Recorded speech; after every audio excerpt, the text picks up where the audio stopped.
Mark 16:7. Sinabi na anghel kay Maria Magdalena, "Now go and tell his disciples that he will go ahead of you to Galilee. You will see him there, just as he told you." Pagbangon ni Jesus mula sa kamatayan at pagdalaw ni Maria Magdalena kasama ang ilang pang babae sa libingan, doon sila namulat sa katotohanan na si Jesus ay binuhay ng Diyos. At binigyan sila ng napakahalagang misyon to tell the disciples, and in other words, to tell the world that God raised Jesus from the dead. Ephesians 4:8, as the scriptures say, when he went up to the highest place, he led away many prisoners and gave gifts to people. Na nang si Jesus ay umakyat sa kataas-taasan, may sinama siya, may iniakyat siya ng mga dating mga nakakulong na kanyang pinalaya, at siya ay nagbigay ng maraming mga regalo sa mga tao. The resurrection of Mary Magdalene. Salamat, Panginoon, dahil kayo'y mahiwaga, makapangyarihan, kagilagilalas. At ngayon nawa ay kami ay matapunan ng inyong liwanag at kami man ay makaunawa higit pa ng maraming mga bagay na kapakipakinabang sa amin. Kayo po ang mangaral, mangusap, magpatalino, magpagaling sa amin. Sa ngalan ng iyong anak na si Jesus, dalangin may kalakip na pasalamat ang mga ito. The resurrection of Mary Magdalene. Mark 16:1-2. After the Sabbath, Mary Magdalene, Salome, and Mary, the mother of James, bought some spices to put on Jesus' body. Very early on Sunday morning, just as the sun was coming up, they went to the tomb. Pamilyar na tayo sa kwentong ito. Pero ano pa ang dapat hukayin sa lalim ng hiwaga ng mga naganap? So we see that the women went to minister to the dead body. Dali-dali, apurahan na inilibing si Jesus dahil nagsisimula na ang Sabbath. Pag dumidilim na sa Biyernes ay Sabbath na. So walang nakapaglinis ng kanyang katawan, walang nakapaglagay ng mga kailangang mga spices doon, mga preservatives at mga panglinis. At kinabukasan maghapon ay Sabbath, walang pwedeng gumawa. Kaya kinalingguhan pa ng umagang-umaga, pumunta na ang mga babaeng ito upang gawin ang hindi nagawa bago inilibing si Jesus. Mark 16:3, on their way, they were asking one another, who will roll the stone away from the entrance for us? Mga babae tayo, mga hindi tayo maskulada. Ang laki-laki ng batong nakatakip sa bunganga ng munting yungib na libingan ni Jesus. Sino kaya ating magiging hero? Sino ating magiging champion na magbubukas ng libingan? Sapagkat kung imagine natin ang itsura ng libingan ito, ito'y nasa gilid ng isang bundok, ito'y parang kuweba na may takip na bato. At ang batong ito'y napapagulong pabalik at pabukas kasi pwede maglibing pa uli doon, maluwag-luwag pag may bagong namatay. Pero kailangan malalaking mga tao ang magbubuhat nito at magpapagulong dahil mabigat. At ang mga babae nag-iisip, sino kaya ang magbubukas para sa atin? The women knew about the huge stone cover. They knew about the problem, but went anyway. Yun ang kagilagilalas. Alam nilang may problema, malaki ang bato, mabigat, pero hindi yun napigil para sila magdalawang loob. Sila ay tumuloy kahit meron silang alam na problema. Mark 16:4, but when they looked, they saw that the stone had already been rolled away. And it was a huge stone. So pagtingin nila, bukas na ang libingan. Napagulong na, nabuksan na ang takip ng libingang ito. So kailangan maintindihan natin ang libingan nung araw, hinuhukay sa mga gilid ng bundok, hindi yung mga parang nicho natin nung araw. At hindi rin na nicho natin ngayon o inilulubog sa lupa. Nandun sila sa maliliit na parang mga yungib na ganyan. So the problem was already solved for them. What they could do, they did. Naghanda sila ng spices, naglakad sila para pumunta sila sa pupuntahan. Kaya nila yon, ginawa nila.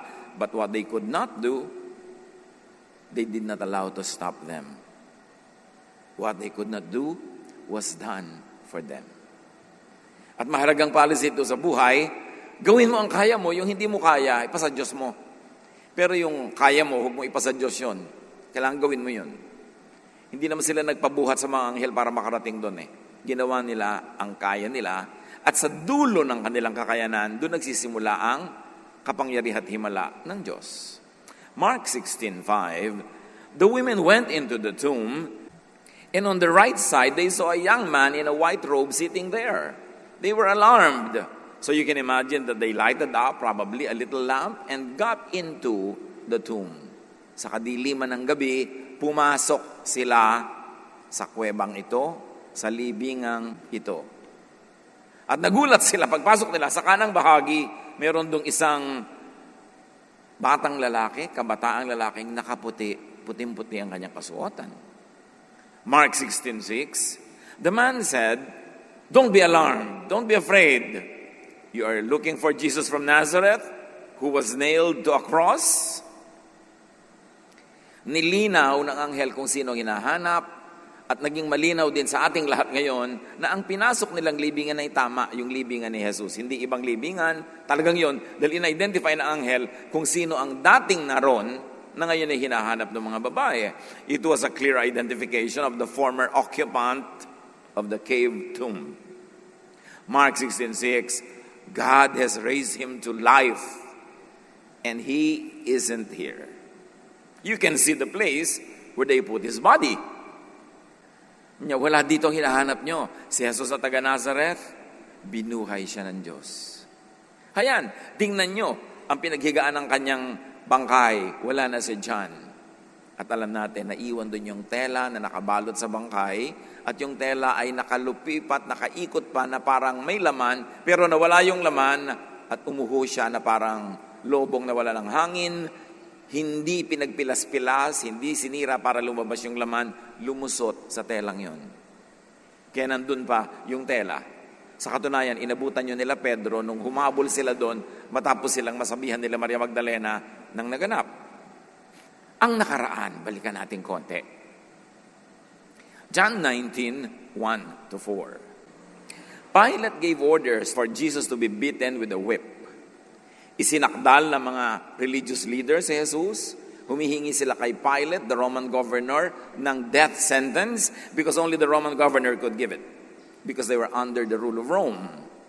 If Israel had been independent, the temple could give the death sentence. But not now that there's the Roman law over them, they needed the governor to authorize crucifixion.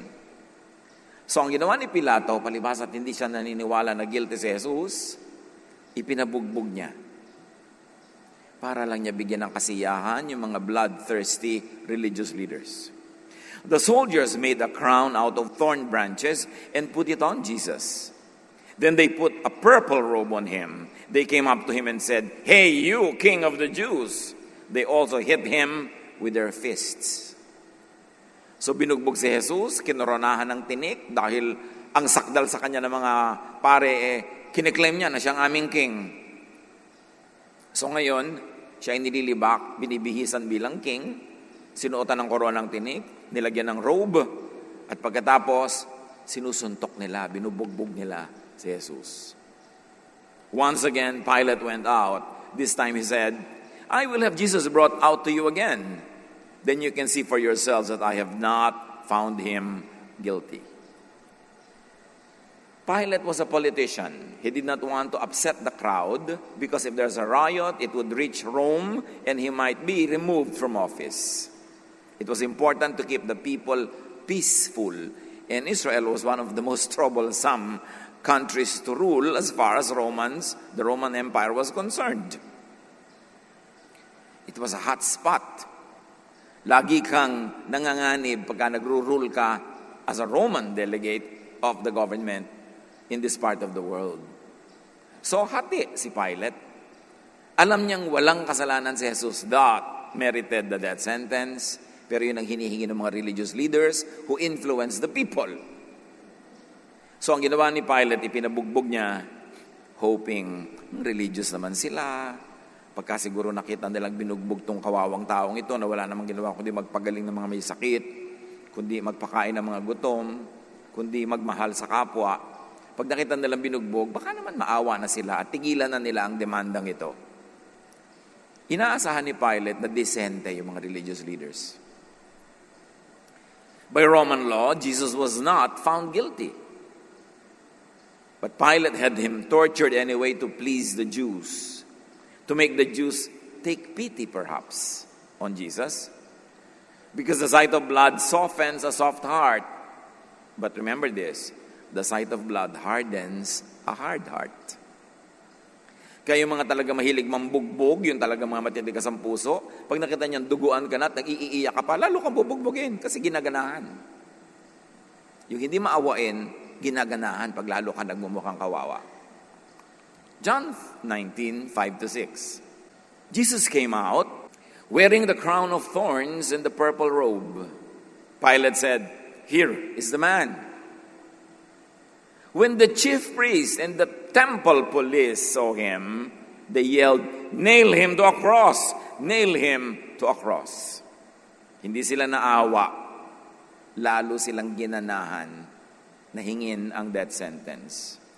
So instead of taking pity, the chief priests are emboldened to ask for more blood, for death, in fact. Pilate told them, "You take him and nail him to a cross. I don't find him guilty of anything." The politician in Pilate took the upper hand. Kesa magrayot, sino naman man itong isang gusto nilang patayin, sige, patayin nyo. But as far as I'm concerned, as far as the law of Rome is concerned, he doesn't deserve death. So you see here, secular law does not make Jesus guilty. It is the religious law of Israel that killed Jesus. The crowd replied, "He claimed to be the Son of God. Our Jewish law says that he must be put to death." Nakita niyo yung ginagawa ng law na yan? Even Jesus was put to death by that law. When you abide by this law, you are killed every day by so many laws, and you die many forms of deaths. Jewish and religious law makes Jesus guilty and mandates death. Balik sa kwento, sa kuweba, sa libingan. Mark 16:7-8. Now go and tell his disciples, and especially Peter, that he will go ahead of you to Galilee. You will see him there, just as he told you. When the women ran from the tomb, they were confused and shaking all over. They were too afraid to tell anyone what had happened. But of course, obviously and logically, they broke the story soon after the initial shock and fear. Then the disciples got to hear about it. Peter and another younger disciple ran to the tomb. Nauna yung younger person but did not go in and waited for Peter. And Peter, when he got there, got into the tomb. Sumunod yung younger disciple and they found the cloth, the burial cloth there. And they believed that Jesus resurrected from the dead. Pero hindi naman para reviewin pa natin ngayon yung kwentong alam na natin mula pagkabata. Ang mahalaga, unawain ang mga malalalim na kahulugan ng naganap. Maraming kahulugan. At isa ang bibigyan natin ng diin sa oras na ito. The resurrection of Jesus was first revealed to women. It was first known by women, and it was first preached by women. Sa katunayan nga, dahil sa katotohanan ito, dapat tuwing merong Resurrection Sunday celebration, ang preacher, mga women, kasi yung ang unang-una nag-preach yan, isang babae, si Maria Magdalena, at ang kanyang mga kasamahang babae. This is the obvious will and the agenda of Jesus, that the most important news in Christendom, that the most important news in all of humanity, in all of history, that God raised Jesus from the dead as a pleasing and perfect sacrifice for sin. The most important news came out of the mouths of women. But soon, the emerging, growing Christian church would silence women again, as they were silenced by Israel before Jesus was born.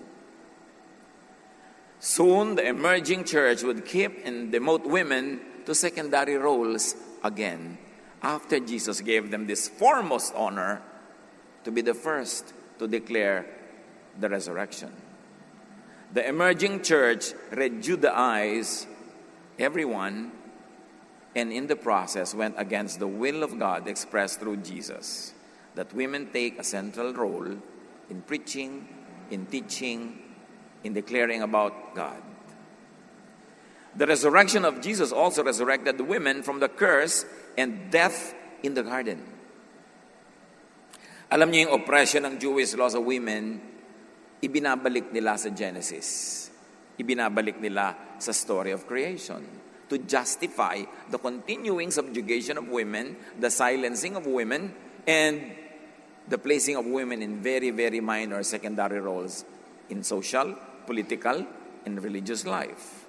Genesis 3:16-17, matapos na ang babae at lalaking ito ay matagpo ang gumagawa ng hindi pinapagawa sa kanila, to the woman he said, "Your husband will rule over you."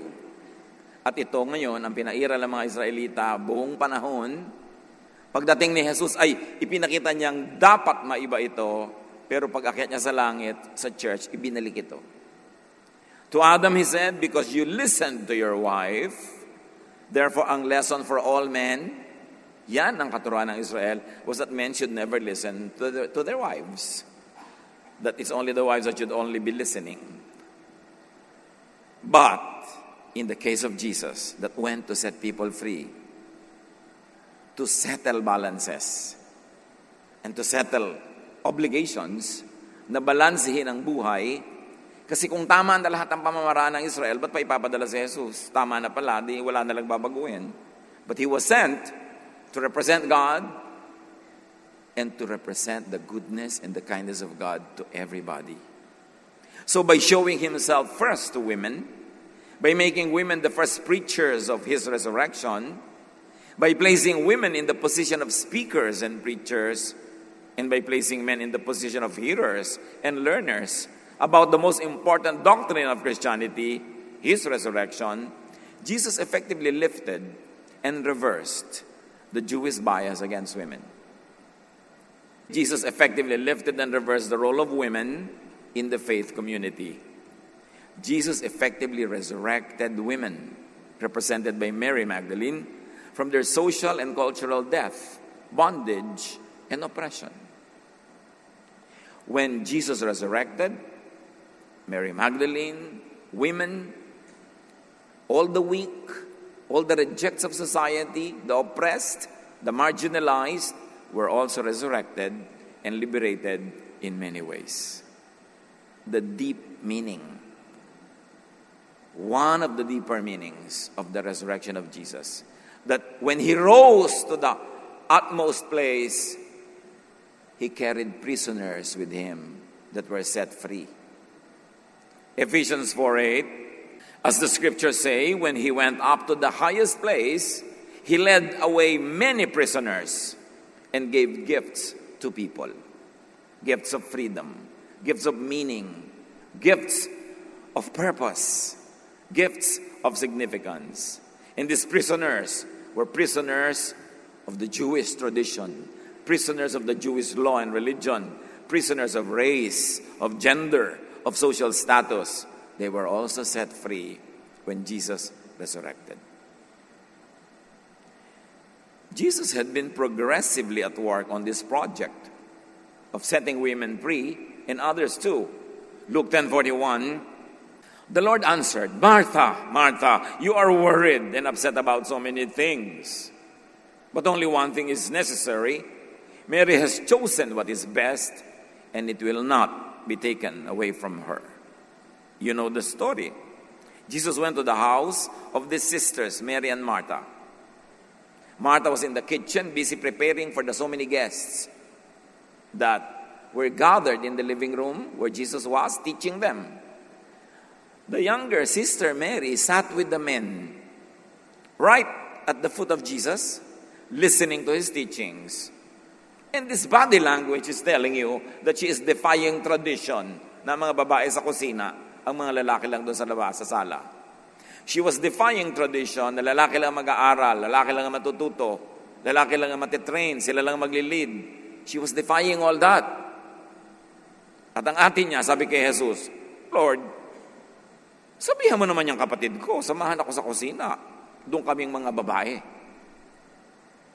At sabi ni Jesus, Martha, masyado ka maraming pinoproblema. Like, to be a perfect host, to feed the men.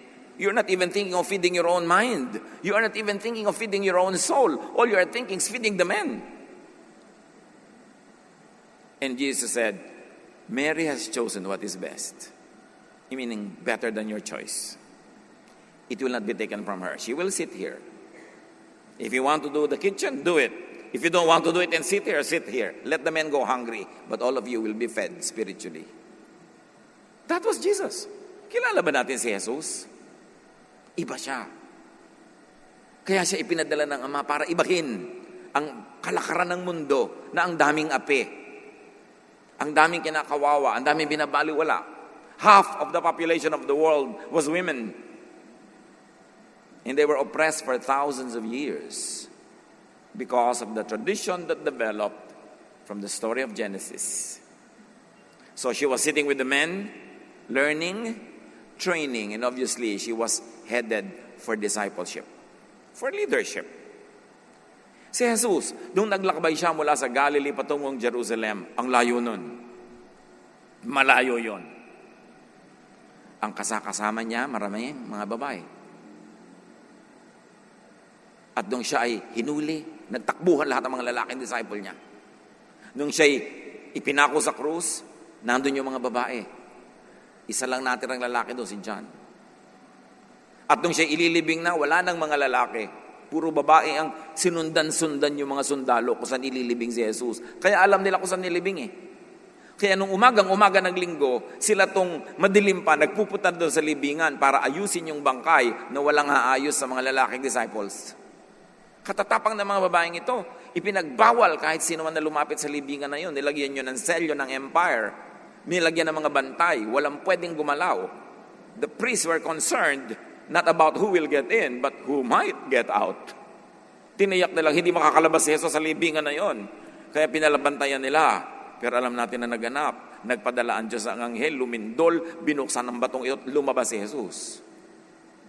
Lingid yon sa kaalaman ng mga babae. Pero buong tapang nilang hinarap yung dilim, yung mga sundalong pwede nilang abutan, pati yung batong hindi nila kayang tinagin, hindi yun naging sagabal para gawin nila kung anong gusto nilang gawin. Sino ang mga babaeng ito? Luke 23:55 to 56.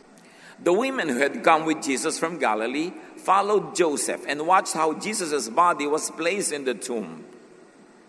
Then they went to prepare some sweet-smelling spices for his burial. Sila yun. In following Jesus from Galilee to Jerusalem, these women had obviously set themselves free from the usual bondage of women to the house and to their menfolk. Ilang linggo yun para sila umalis sa kanilang mga tahanan sa Galilee, sumunod-sunod kay Jesus. Which means, nilagot nila ang tanikala na nagtatali sa kanila sa kaldero, sa kalan, sa kusina, sa labada. Nilagot nila ang tanikala na nagtatali sa kanila kalilingkod sa asawa lang nila at wala nang iba hanggang mamatay sila. Sumunod sila kay Jesus. You know what that meant? That they emancipated themselves from the traditional role of women that would not permit them to develop spiritually, to even follow Jesus where Jesus would go. Hindi masama sa mga ina, sa mga asawang maging mabuting may bahay, magluto, maglaba, mag-alaga ng mga tao sa bahay niya. Pero hindi niya dapat pabayaan ang kanyang sarili na lahat nag-grow, siya hindi. Na ang pag-grow niya pala ay GRO. Grow, yun. Lingkod ng lingkod, libang ng libang sa mga kalalakihan. Dapat may W, grow. Hindi ka chimay-chimay lang lagi. Bagamat napakahusay ang mga babaeng nagagawa nila yan. And with correct time management, it can all be done. Pero dapat katulong din yung mga lalaki sa bahay. Hindi babae lang. Yun ang pinauso ng Israel eh. Kasi sinisisi nila si Eva. Ayan, dahil kay Eva, aalilain kayo lahat. But soon, in spite of the fact that Jesus set women free and gave women the honor to be the first to declare the resurrection, some elders in the church would backslide into Jewish attitudes, invoking the second story of creation. Soon, some elements of the church life would be re-Judaized. Naging Kristiyano na, nagbabackslide pa to Judaism sa kanilang pamamaraan. Soon there would be against women teachings versus pro-women teachings in the church. Soon, teachings trivializing, limiting, and oppressing women would be reintroduced in the Christian church, despite the very clear teachings of Jesus setting women free. For example, si Pablo, nung ninanarrate niya ang pagbangon ni Jesus mula sa kamatayan, 1 Corinthians 15, 4-8, talking about Jesus, Paul goes on, he was buried, and 3 days later he was raised to life. Christ appeared to Peter, then to the 12. After this, he appeared to more than 500 other followers, most of them still alive, but some have died. He also appeared to James, and then to all the apostles. Finally, he appeared to me, even though I am like someone who was born at the wrong time. Did you notice? Mary and the other women, the first and original witnesses to the resurrection, were grossly and glaringly omitted in the narrative. Biglang sila'y nawala. Paul would even forbid women to preach, especially to men. Can you imagine if that prohibition applied to Mary Magdalene right after the resurrection? The world would have not known that Jesus was raised from the dead. 1 Corinthians 14, 33-34. When God's people meet in church, the women must not be allowed to speak. They must keep quiet and listen as the law of Moses teaches. Can you imagine this? After the resurrection and after the life of Jesus validating women, they are now forbidden to speak in church. At ito ang paboritong verses na maraming churches in the past 2,000 years.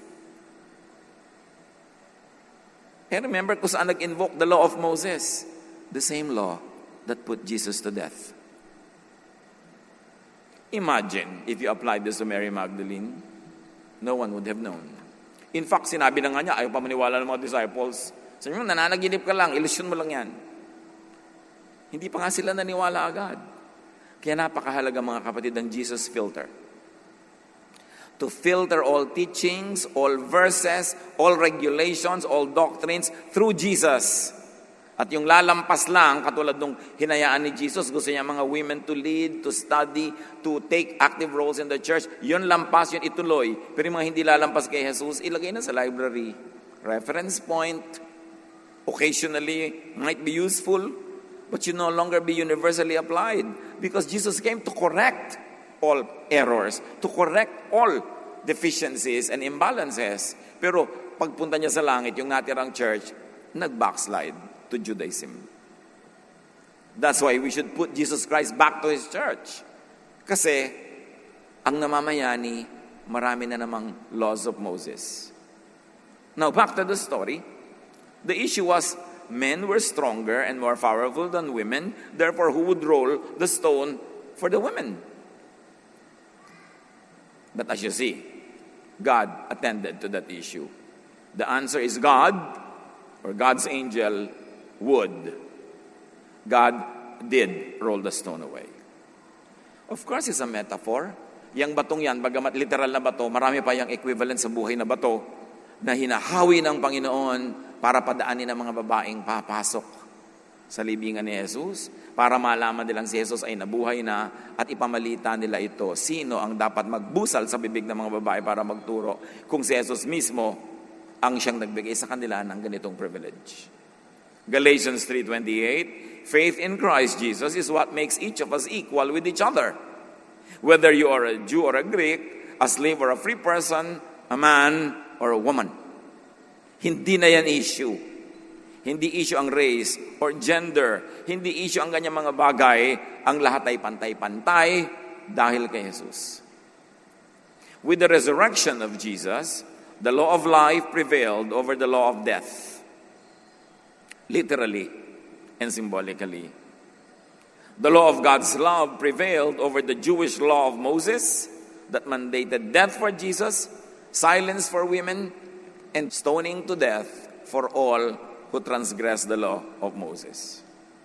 With the resurrection of Jesus, the equal status of women and men, killed by the Jewish tradition, was resurrected by God through Jesus. Sariwain natin yung first creation story. At mga kapatid, kung 3, 5, 10 taon na kayo na nagbabasa ng Bible at hindi nyo pa natatanto na at least there are 2 accounts of creation in the Bible, you are not reading enough. The first account of the creation is Genesis 1:26-28. God said, "Now we will make humans, and they will be like us.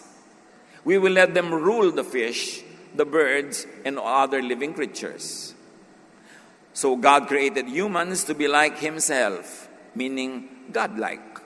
He made men and women. He gave them His blessing. Sa unang account of creation, sabay nilikha ang babae at lalaki. Basahin nyo. At pagkatapos nun, ang goal sa paglikha sa kanila is to make them like God. They will be like us. And they will rule creation like God would rule. That was the contemporary English version. To read it in the New International Version, Genesis 1:26-30, then God said, "Let us make mankind in our image." Hindi man as in lalaki. Gumawa tayo ng tao. Di ba sa Tagalog yung tao, hindi mo alam kung lalaki o babae yun. May tao ba dyan? Sino ang tao doon? Pag in English mo na, sabi mo, may tao, sasabihin mo na agad, he is there. She is there. Nagkakaroon ng gender sa English. Pero sa Tagalog, which is a non-sexist language, tao, sangkatauhan, and English also an equivalent. And the word used in Genesis 1 is mankind, not man, as in male.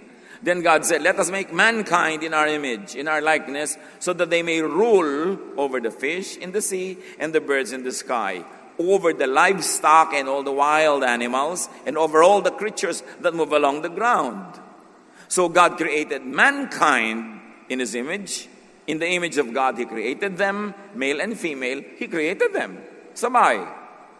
The image of God is from male to female, and vice versa, from female to male. Circular, because the whole image of God was projected on creation, which became male and female. Therefore, male plus female is the complete image of God. And the first creations were male and female, sabay. Now, the other storyline is in Genesis 2. Just a few verses away, there's a second story of creation, which the Jews made popular, which most of Christianity adopted and made popular, forgetting the first story. Genesis 2:7. The Lord God took a handful of soil and made man. This time, this is male. The second version of the story is male agad yung ginawa. 15. The Lord God put the man in the garden to take care of it and to look after it. Now, the purpose of creation, this second story is for the man to be a farmer, for the man to be a gardener, not like God who will rule, but somebody who will take care of plants. Verses 18-20, the Lord God said, "It's not good for the man to live alone. I need to make a suitable partner for him." So the Lord took some soil and made animals and birds. He brought them to the man. None of this was the right kind of partner for the man. You see, ang unang ginawa talaga man, male, tapos sabi niya, ay, kulang siya sa farming, kulang siya sa pag-agriculture, magawa ng partner. Anong ginawa ang mga partners? Animals and birds. Read your Bible. Then dinala doon sa lalaki. Ayoko sa kanila, ayoko sa kanila, ayoko sa kanila. So, from verses 21-23, the rest was his story. Story na nung lalaki yun. Tinanggal ang kanyang tadyang, gumawa ng babae, blah, blah, blah. That's the second story. At yan ang paborito ng mga Jews. Hoy, tadyang ka lang. At yan ang lagi nilang gina-justify to oppress women and to make them second place. But remember, there were at least 2 stories. But apparently, there's more than 2 stories. Because when Cain was sent out of Eden, he got married and found a wife. and a community where that woman came from. So apparently there would be at least a third story of creation here, how those women outside of Eden and the men there were created. Read your Bible. In fact, in Psalms, there's another account of creation. Mga Kristiyano kasi konti-konti verses lang kinokopya, tapos yung interpretation ng iba, yun ang gagayahin nila, nalilimit ang kanilang mga pananaw. So, Cain found a wife in another community. Interestingly, so you have story 1, male and female together, sabay, pantay, created to be like God. And then story 2, man muna, ginawa yung woman after the man, and then they became gardeners, at binigyan sila ng mga law. Walang ibinigay na law doon sa unang grupo. Ito, binigyan, huwag kang kakain yan. And very interestingly, pinagbabawal kumain, pero nilagay doon sa kalagit-nagit ng garden where you cannot miss it. No? That's another question there. Pero nakain nila, so pinarusahan sila, o babae ka, paparusahan ka, hindi ka dapat sa'yo, magiging submissive ka sa lalaki all throughout. At ito ang paborito, yan ang sinundan ng Jewish religion, na sinusundan ng Christian religion in the last 2,000 years, at least most Christian religions anyway. They forget the first story. But very interestingly, in Genesis 5, verses 1 to 2, inulit yung first story, effectively sandwiching the second one. Genesis 5, 1 to 2, when God created mankind, He made them in the likeness of God. He created them male and female and blessed them and named them mankind, not man. Mankind when they were created. So at least you have two choices here. The Jews chose story 2. For example, di po ba biblical tayo? Then, pwede ka rin pumili nung story 1 kasi parehong biblical eh. Pero alin ang gusto mo? Yung oppressed yung women o yung pantay? Obviously, dumating si Jesus para bigyan ng diin, liwanag at pansin yung first story. Niya pantayan. Kailangan hindi oppress ang mga women. Yan ay tinutuwid niya all the time. Kaya sa resurrection, the most dramatic statement of Jesus, women were given the privilege to know about it and to preach about it. With the resurrection of Jesus, many other profound resurrections happened. The resurrection of Mary Magdalene and women in general, the resurrection of equality, of freedom, of love, of rest and peace, the resurrection of life for all, not only for a few. Galatians 3:28, faith in Christ Jesus is what makes each of you equal with each other. Whether you are a Jew or a Gentile, a slave or a free person, a man or a woman.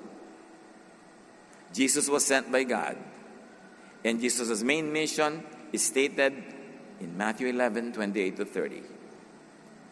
If you are tired from carrying heavy burdens, come to me and I'll give you rest. Take the yoke I give you, put it on your shoulders and learn from me. I am gentle and humble, and you will find rest. This yoke is easy to bear, and this burden is light. Yan ang ginawa ni Jesus. Alam niyang pagod na ang mga tao sa kasusunod sa Jewish law. Kanya magpahinga kayo. Pag sa akin kayo sumunod, mapapahinga kayo. Pag sumunod kayo kay Moses, mapapagod kayo at babatuhin kayo para kayo mamatay. John 10:10, a thief comes only to rob, kill, and destroy. I came so that everyone would have life and have it in its fullest. Yun ang dahilan kaya dumating si Jesus. Konti lang ang merong masarap na buhay, lahat hirap. Sabi niya, ninanakawan kayo, alam niyo ba yun? At ang numanakaw sa mga tao, relihiyon. Sabi niya, ninanakawan kayo, pinapatay kayo, sinisira kayo. I came so that you might have life. And Jesus paid with His own life for that to happen. Kaya mahalagang i-preach, mga kapatid.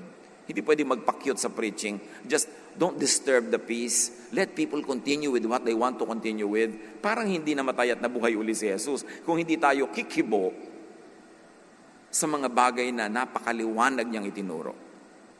Kung patuloy lang nating hindi gagalawin ang sistema para tahimik ang lahat, bakit pa namatay si Jesus at nabuhay na muli? It is to set people free, to give people rest, to give them peace, which was denied them by the religion. The resurrection of Jesus gives life to the fullest to all, to humankind to all males up to all females, to all kinds of races, and very especially to dignify the oppressed, the marginalized, yung mga inaapi-api ng mga law of Moses. This is what it means that Jesus died. Pag nagpakyut lang tayo sa mga Holy Week, sa mga Pasko, sa mga celebration, and not go deep, sinasayang natin ang kamatayan at pagkabuhay na muli ni Jesus.